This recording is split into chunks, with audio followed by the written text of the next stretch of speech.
Welcome back to another edition of Husker Huddle here at the Husker Sports Network. I'm your host, Jeremiah Searles. Today we are joined by fellow Pipeline member who was here with me when I had my tenure here. Second team All-Big Ten while his senior year here. He played center, he played guard, his dad played here. And we're joined by no one other than Cole Pensick. Cole, how are you, my friend? Doing well. Thanks for having me. Absolutely. Well, we always like catching up with former Huskers here on Husker Huddle and seeing what life has been doing for them and how life has been treating them. So what have you been up to since you left and graduated back here in 2013? Had a little tryout with Kansas City Chiefs. Unfortunately, did not work out the way I would have hoped. As you can probably attest, careers usually don't end when you really want them to. Yes. But worked for a company called Fairbank Equipment, based out of Wichita, Kansas. Got a store in Grand Island, outside traveling salesman for them, selling fertilizer equipment, nurse trailers, dry spreaders, anything to do with the agronomy side to the farming world. That's awesome. So do you live out in Columbus now, correct? I do, just about 9-10 miles south of Columbus. Live in a little cul-de-sac on an acre. My wife, she's a CNA at a retirement nursing home in Columbus, and we've got a 2-year-old black lab. Very nice. Well, one thing I've been catching up with everyone as is these last few months have been wild. It's flipped a lot of people's worlds upside down. Some people it's given opportunities. Other people it's been really hard with the whole COVID pandemic thing going on. How have you and your wife been able to handle this, and kind of how have you had to maybe shift some things as this all went down? Early on, it was so much unknown, and there's still to this day a lot of unknown. But just not wanting me to bring anything home or have her bring anything home and then take it to my job, her job. We did spend about 14 days away from each other. Just initially, she kind of come down with a little bit of a respiratory issue. Unfortunately, it was negative. But as far as work on my end, the farming world never slowed down. It was right during planting or getting ready for planting, pre-spray. So the need to get equipment and parts out was definitely still there. Just the communication might have been a little bit different as far as setting it outside, parking it away from everyone, and then once I leave, they would go grab it and deal with however they needed to handle it. That's crazy. I mean, it seems like that was just how everyone that was successful in this times adapted to it. It sounds like you guys had your own fair share of adapting to it as well. So let's talk a little bit about some adapting that I remember you having to do when we're here at Nebraska. So like I said, Cole came in as a defensive lineman actually when we were freshmen here in 2009, and then switched over, became a very successful offensive lineman for us here. But I want you to talk a little bit about how that adaptation from D-line to O-line went, because there's a guy on this offensive line that is very intriguing to me. His last name is Banks. He came in as a defensive lineman, and he's now made the shift to offensive line, which I told him he was going to do the first time I met him. He's a big, tall, white guy, and he's like, no, I'm going to play defensive line. I was like, no, you're not. But he had to make that shift, and so what were some of the things that for you were struggles, or some of the things that really carrying over some of that D-line mentality to the offensive line helped you excel?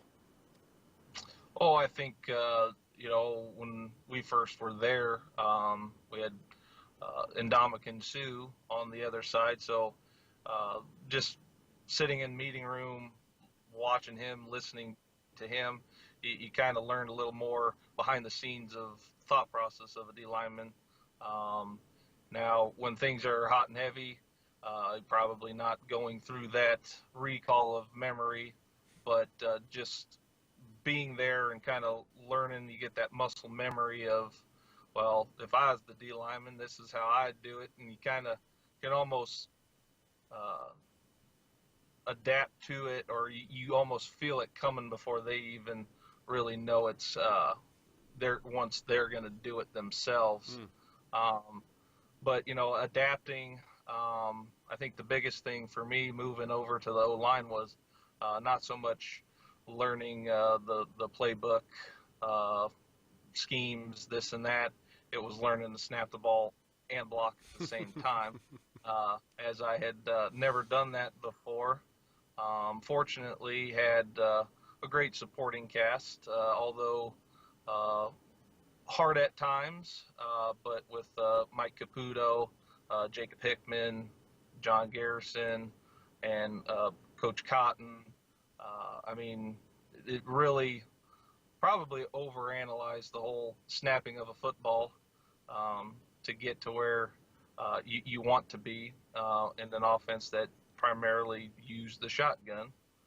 But it's just one of those when you need to adapt. A supporting cast is always beneficial, and most of close, tight-knit group. I was already tight with you guys on the O-line. I know early on I always like to give you a hard time about the D-line, O-line, but then I ended up myself one. But,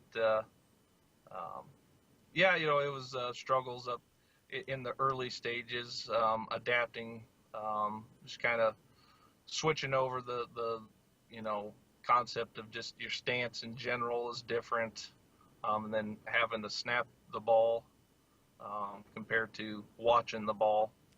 So, I mean, you bring up a great thing in the snap, and it seems that every game I've watched from NFL, college, there's always an error snap. There was a lot this weekend. I know the Vikings had a really bad one that might have cost them the football game. But last year here in Lincoln, big issue with the snap, with Adrian Martinez having to almost jump every time for the snap. And, I mean, now we're hoping that Cam Jurgens can get the snaps back on track, even with the kind of derailed off season a little bit here. But what is it that makes snapping a football so difficult? Because it's not the actual act. I've played center before. You played it much longer than I actually did. But is it the idea of, oh man, don't mess up the snap, or is it more along the lines of I got to block this guy while I snap? Like, what is it that makes snapping a football so difficult at times? well, I think once you've had those moments in a practice.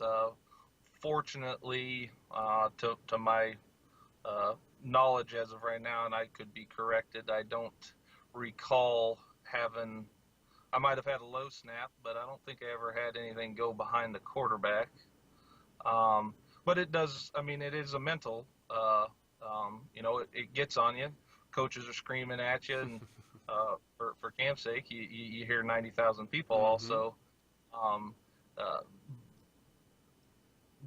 Expressing their displeasure with bad snaps. So yeah, I mean the mental aspect to it can wear on you, but yourself playing it. I mean you've got so many different compared to a pass, inside run, outside run. If you have to pull, the motion of throwing the ball between your legs is the same, but when you're trying to reach a guy that might be an inside technique or whatever, it takes the muscle memory to do that. And at the time, I wasn't a huge fan of it. But looking back, just the before practice snaps, the during practice snaps, the after practice snaps, the thousands of snaps that you end up taking, it just becomes that muscle memory. But Cam experiencing moving from a position that he's never snapped before to that, it's going to take time for him to get comfortable. And with being game day, and I'm sure pressure from coaches, and at times I'm sure players are probably expressing, hey, let's get this ball under control. He's probably putting a lot of pressure on himself to get it corrected. And that can have a negative effect as well. Absolutely. That's really tough. I think that the mental aspect of it, people don't understand, is almost 90% of it when it comes to snapping a football, that's for sure.